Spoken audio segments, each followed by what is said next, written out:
First, a series of questions is forced on us by the text itself and the verses which follow. Does the New Testament, as a whole, show that women were routinely excluded from verbal participation in Christian worship? Why are they not allowed to speak? Which law is referred to in 1 Corinthians 14:34?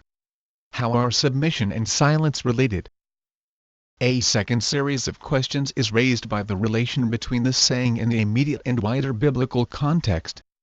How can Paul say earlier in this epistle that women are to have a head covering on while praying and proclaiming the gospel, 1 Corinthians 11 verses 3 to 16, and now in the same letter forbid verbal participation?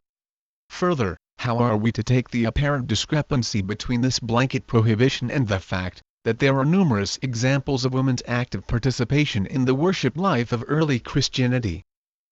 The text we are looking at is located at the conclusion of a lengthy section, in which Paul deals with problem situations in the context of worship.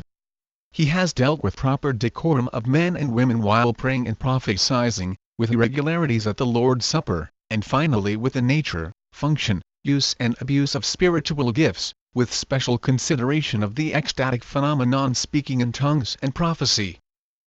It is apparent in the immediately surrounding context of the saying that the elevation and glorification of ecstatic, unintelligible utterance by some faction in the congregation created disorder and confusion in worship.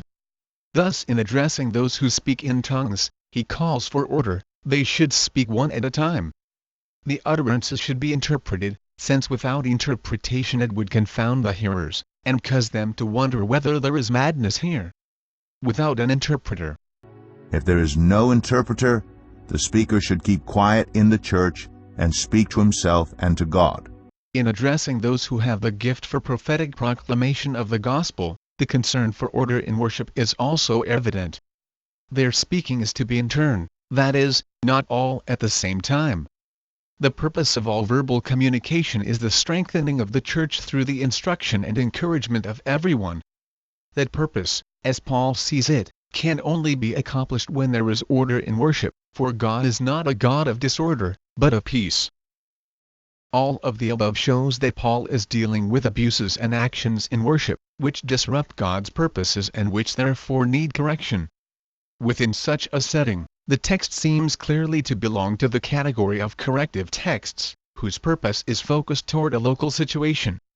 Paul's word that women should remain silent in the churches would therefore seem, at least primarily, to have authoritative import.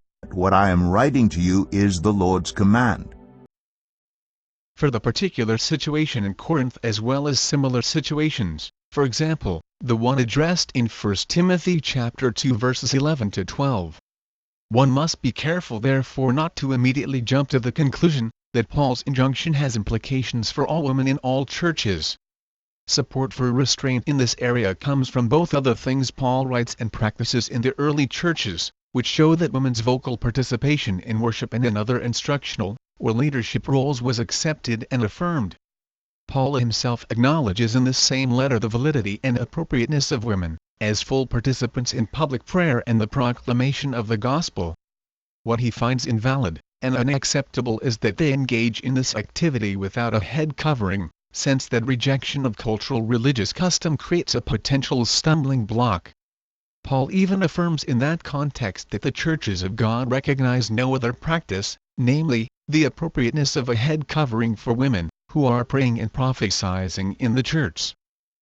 If Paul believed that women should be silent in the churches in a comprehensive, universal sense, he would not have spent so much time instructing women what to do with their heads, he would have simply forbidden their practice of praying and prophesying in the assembled congregation.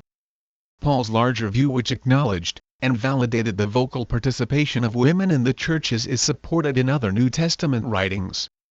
Thus the proclamation of the wonders of God, namely, his redemptive work in and through Jesus of Nazareth, Acts chapter 2 verse 11 and 22-36, is interpreted in Peter's Pentecost sermon as the fulfillment of the prophecy of Joel chapter 2 verses 28-29, that in the last days, under the inspiration of God's outpoured Spirit, your sons and daughters will prophesy. Even on my servants, both men and women, I will pour out my Spirit in those days, and they will prophesy. In keeping with this prophetic word and the commencement of its fulfillment at Pentecost, Luke mentions matter-of-factly that the evangelist Philip had 4 daughters who were engaged in the prophetic ministry of the good news. In light of this evidence that women in the early churches were moved by the Spirit to engage in ministries of the word side by side with men, it is difficult, if not impossible, to understand Paul's injunction as a categorical imperative intended for all churches in all places in all times.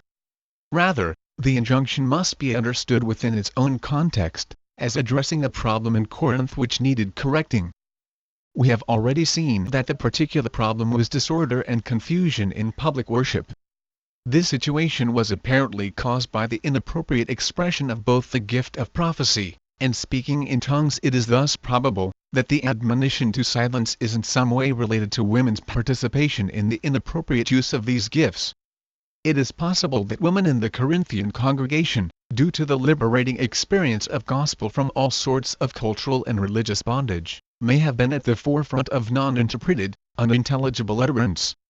Glossolalia. An enthusiastic prophetic proclamation which did not yield the congregational floor to others. Some may have continued to speak at the same time another was prophesying, creating noisy confusion in which no one could be instructed and encouraged. That such a connection existed between the women, who are asked to be silent, and the disorderly expression of tongues and prophetic speech receives support from 2 sets of parallel phrases in those texts. In addressing those speaking in tongues without the benefit of interpretation, Paul says, the speaker should keep quiet in the church and speak to himself and to God.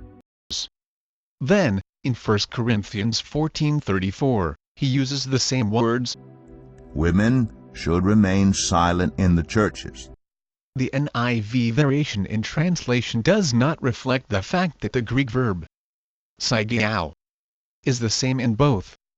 Second, in addressing the issues of disorderly prophetic speaking, Paul again urges silence on some so that others can speak. The NIV's "the first speaker should stop" again does not reflect the fact that the verb sigao, remain silent, is also used here. But more important, in calling on the prophets in the congregation to recognize that they are mutually accountable to each other, Paul says, the spirits of prophets are subject to the control of prophets. The Greek word rendered subject to the control of is hypotasso. That is the same word Paul uses in 1 Corinthians 14:34, where he follows the admonition to silence. According to the NIV, with the words "they must be in submission." In other words, prophets must be in submission to other prophets and thus to each other in the church. If, as seems likely, women were prominently in that group of prophets who were disposed to be disorderly, Paul may be addressing them specifically with regard to this matter of submission to other prophets for the sake of order and peace. These parallelisms in the imperatives to keep quiet and to be in submission strongly suggest that the problem of disorderly participation in prophetic proclamation and tongues was particularly prominent among women believers in Corinth, and that it is with respect to this context that Paul's admonitions must be understood. A final problem needs brief attention. What is the law on which the injunction to submit is based? Assuming that the submission and vision is to the men husbands in the congregation, some have sought Old Testament texts to ground such an injunction. The most common text cited from the law is Genesis 3:16. 2 factors militate against it. Wherever Paul deals with the relation between men and women, he never appeals to this passage. Further, it is clear from the context of Genesis 2-3 that 3:16 your desire will be for your husband, and he will rule over you, does not announce God's created design for male leadership, but as the statement of a cursed existence because of sin. Surely Paul knew that Christ's redemptive work freed human beings from the curse of Eden. Others see in Paul's term, as the law says, a reference to both Jewish and Gentile norms, which restricted women's public participation, and these restrictions existed within the context of male-dominant cultures. Yet Paul uses the word be submissive without saying to whom. Thus the assumption that it is to men or husbands may not be warranted. It is more likely that he is referring back to the statement that prophets are to be submissive to other prophets. The spirits of prophets are subject to the control of prophets. The question submissive to whom or what would then have an answer in the immediate context, either to other prophets or to the principle of order, which has its origin in God. For God is not a God of disorder, but of peace, as in all the congregations of the Lord's people. Paul's operative principle for congregational life and worship is constant.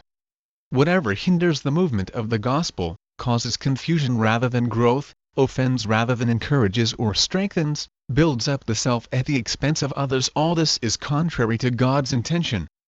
And insofar as the women in Corinth, and elsewhere in the young churches, used their gifts contrary to God's intention, the injunction to silence is an appropriate, authoritative word. The principle, which underlies the injunction, is authoritative for both men and women in all churches.